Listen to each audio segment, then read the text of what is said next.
Pour annoncer la bonne nouvelle, mais aussi organiser les chrétiens pour quelles sont les stratégies adoptées au niveau de chaque église, au niveau des chrétiens, qu'est-ce qu'il faut faire pour combattre cette pauvreté.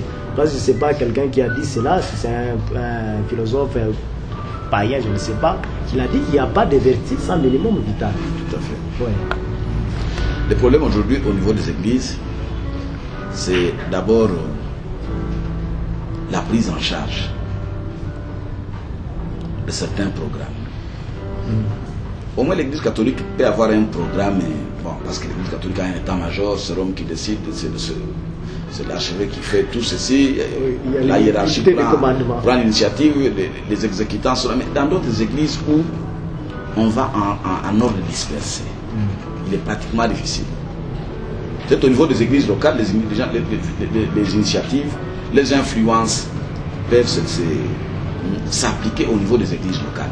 Mais comme il n'y a pas un état-major qui décide, un état-major qui prend les grandes décisions pour que les églises locales exécutent, c'est ça la difficulté que nous avons aujourd'hui dans les églises. Et parfois il y a des tendances. Parfois aussi il y a la volonté du leadership au niveau des églises. Un leadership qui... Parce que pour véhiculer un message, il faut d'abord le comprendre. Il faut le vivre, l'accepter, l'approuver. Alors, au niveau des églises, nous avons un problème de leadership aujourd'hui. Lorsque le leadership ne comprend pas, lorsque le leadership n'approuve pas, le leadership ne consent pas l'idée, ne consent pas de corroborer une quelconque idée, là, le message ne peut pas passer. Raison pour laquelle il serait mieux qu'on puisse créer un cadre où les leaders des églises se retrouvent, ils réfléchissent. Parce qu'on atteint un leader, on aura atteint donc toute la communauté, on aura atteint toute l'église, on aura atteint donc toute une foule, tout un groupe. Alors, il serait mieux que si pareille initiative pouvait se faire voir aujourd'hui, que les leaders d'opinion, les leaders des églises se retrouvent pour réfléchir ensemble. Parce que nous sommes en train de voir ce développement intégral sur deux volets. Les volets d'abord église et les volets communauté. Quand on parle de communauté là, c'est la population confondue, pas seulement les chrétiens, mais les gens des autres religions, des autres tendances. Alors si malheureusement le leadership ne pourra jamais, ne peut pas de façon tacite se retrouver pour dire réfléchissons cet aspect pour mettre les points sur les i afin de voir ce que nous pouvons conjuguer ensemble pour un développement intégral. Merci beaucoup, pasteur, pour cette bonne intervention. Pasteur Crispin, vous prêchez l'évangile.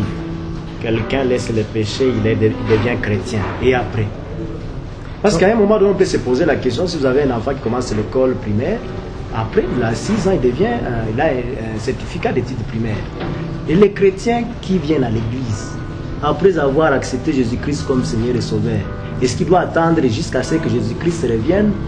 Est-ce que vous ne voulez pas vraiment associer quelque chose pour essayer d'amener les gens, non seulement à aller au ciel, mais aussi à combattre la pauvreté qui est devenue un grand fléau dans notre pays? Je vais quitter un peu le sens réel de la question que vous m'avez posée pour revenir à ce que vous avez dit avant. C'est-à-dire quoi? C'est-à-dire qu'il y a une dichotomie, ou alors, et aussi une contradiction. Nous pensons, nous, à un leadership qui va nous amener. Mais entre-temps, nous prêchons la démocratie. C'est-à-dire, la démocratie, c'est-à-dire que c'est la base qui décide. Lorsque nous arrivons à l'église, ce n'est plus cette base-là qui décide, mais c'est le sommet qui décide. L'église catholique, nous le disons, nous voyons comment ça se présente, c'est-à-dire que c'est l'église policière, une église policière.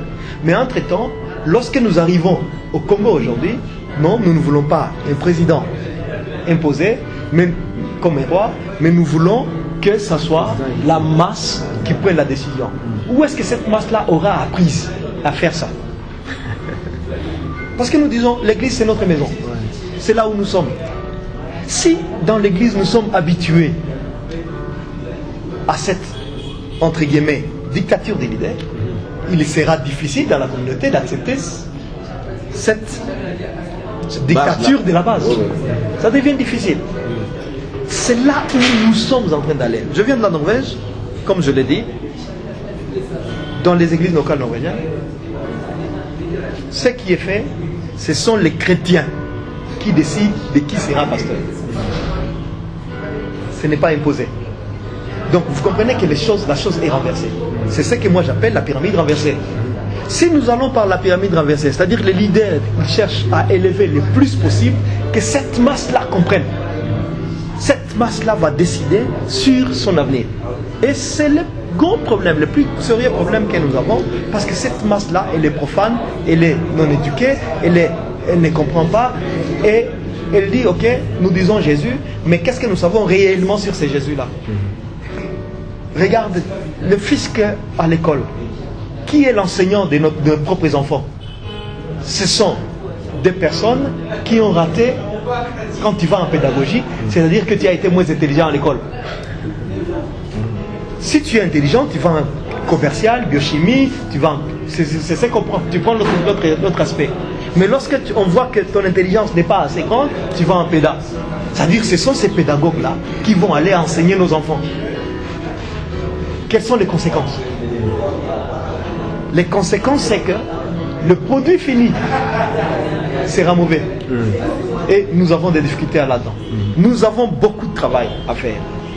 Et nous, en tant qu'Église, nous devons le faire. Merci beaucoup. Je pense que, fidèles auditeurs de la radio Sven, vous avez été suffisamment servis par les invités de votre émission Mes idées, ma vision. Vous avez certainement une proposition et un point de vue. Vous avez aussi le souci de faire quelque chose pour le changement de notre pays, parce que la radio Sven, c'est un média qui fait la promotion des valeurs humaines, un média qui veut le changement de l'homme, parce qu'une fois l'homme est changé, il va être le pilier ou le poumon ou l'acteur incontournable de son changement. Nous arrivons pratiquement à la fin parce que le temps nous imparti est déjà terminé. Le temps juste de donner 1 seconde ou 2 secondes à chaque invité de pouvoir juste dire un petit mot avant qu'on puisse quitter les studios. Parce que nous devons compter sur nos ressources locales et nos potentialités si nous voulons apporter le développement dans notre propre vie, dans la vie de l'Église et même dans la vie de la communauté. Nous devons éviter de compter sur les opportunités, sur les aides, mais travailler.